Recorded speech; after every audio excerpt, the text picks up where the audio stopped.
Myanmar, Thailand రాజధాని బ్యాంకాక్లో భారీ భూకంపం వచ్చింది.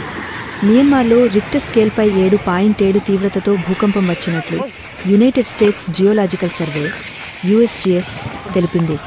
బ్యాంకాక్లో శుక్రవారం కొద్దిసేపు పాటు భూమి కంపించిందని, ఈ ప్రకంపనాలతో సెంట్రల్ బిజినెస్ ఏరియాలోని పెద్ద భవంతులు కదిలినట్లు ప్రత్యక్ష సాక్షులు తెలిపారు. ఈ భూకంపంతో వందల మంది ప్రజలు భవనాల నుంచి బయటికి వచ్చి వీధుల్లో నిల్చున్నట్లు సోషల్ మీడియా కథనాలు పేర్కొంటున్నాయి.